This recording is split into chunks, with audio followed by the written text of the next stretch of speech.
Good afternoon. It's Monday, April 6th, 2026. I'm Jerry Goldman. I'm your attorney.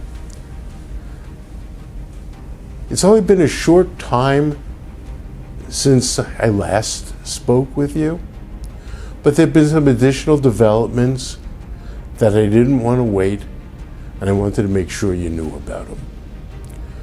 It's going to be a little shorter. I think Wanu, my marketing person who records these things, is going to be a little happier because it'll be less for her to put together, but it's going to have some important stuff. First, when I spoke to you last time, I told you about our Kingdom of Saudi Arabia brief, our brief in opposition to their appeal, and that I thought it was a great brief. I really was proud of it. And I also told you it was under seal and wouldn't be made public till about April 3rd. Well, we got it made public a little bit earlier, on April 2nd. And in the copy of the newsletter you're receiving electronically, there'll be a link to that brief. Read it. It tells the story well. And remember, this is only a small piece of what we can publicly talk about, and it's only really dealing with the actions in Southern California. There's more in this case. Read it. We'll discuss it a little bit later. On May 8th, Saudi Arabia will be filing its final reply, and on June 12th, we'll be filing our reply in support of the cross appeal, which deals with secondary liability. All the parties have put in oral argument notices. We do not know when oral argument will be scheduled. Obviously, you and we want this case to be decided as soon as possible. We remain very confident. We hope there's oral argument over the summer. It's up to the court. We have no control over that. Second thing relating to Saudi Arabia. We all know the fights that have gone on in this case about getting information.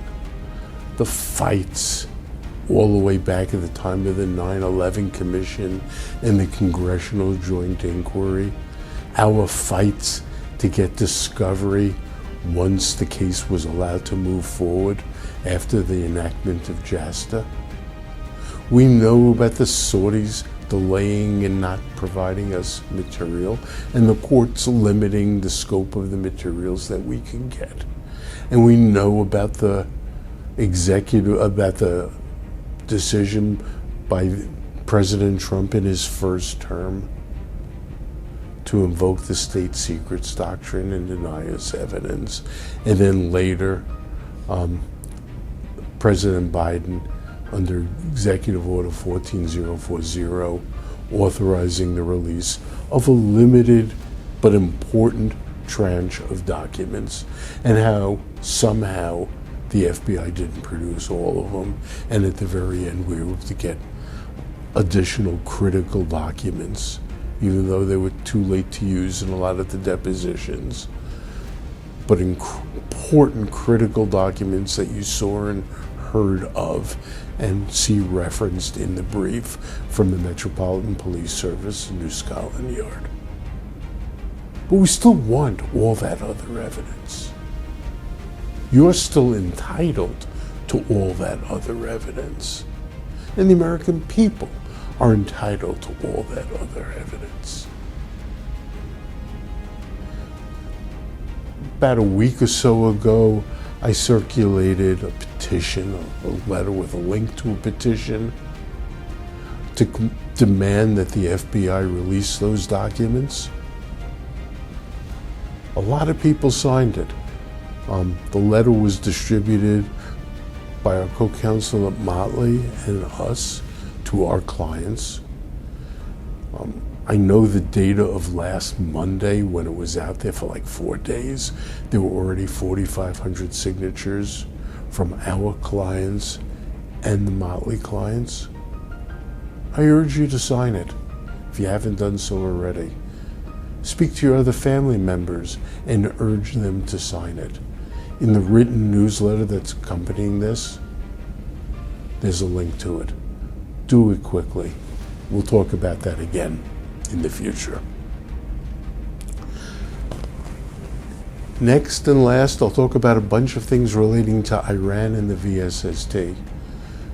As predicted, we're still making slow and steady progress getting the last funds out from the VSST of the just shy of 2,900 claims that we had in there that we deemed eligible for this year.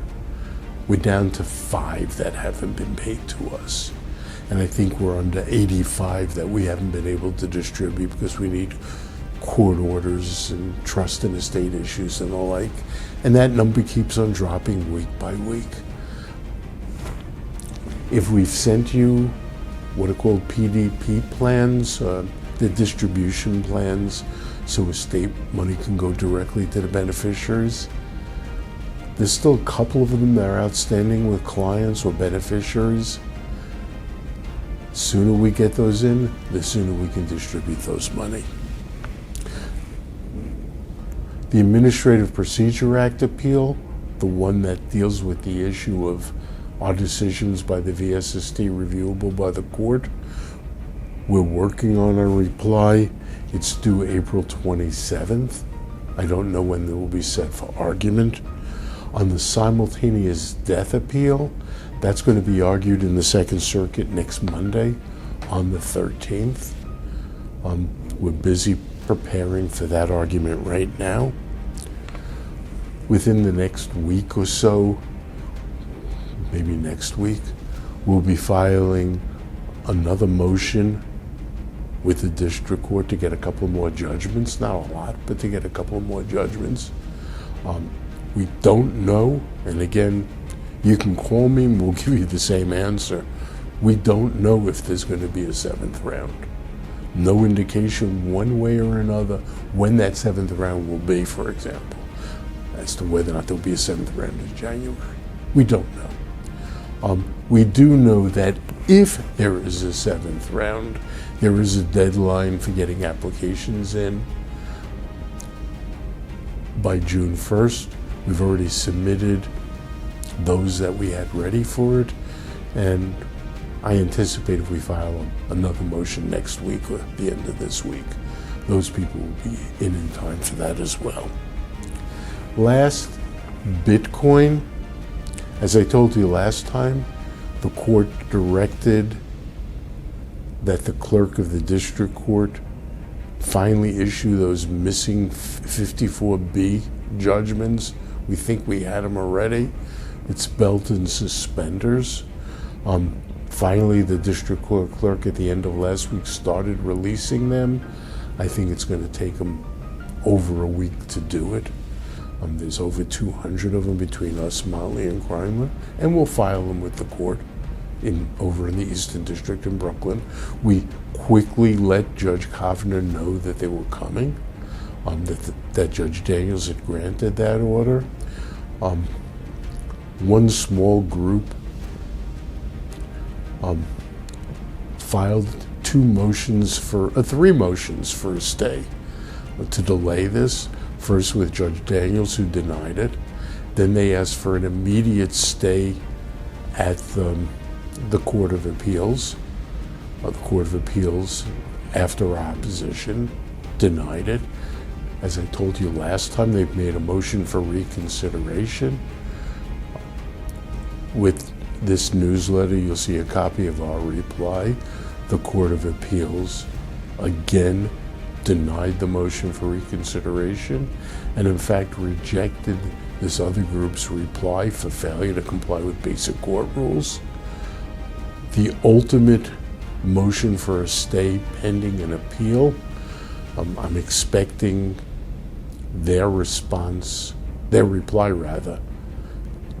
sometime today. It will be included with the newsletter. Our response is with this newsletter. We filed that a couple of days ago. I'm optimistic about that whole appeal. I don't want to use the word that I think it's a waste of time. That's not nice, so I won't say that. But a lot of us are spending a lot of time trying to move this entire case forward. The case against Bitcoin, the case against Saudi Arabia, the case against Sudan, the case against the charities. That's what this case is all about. Looking forward to speaking to you soon. Take care.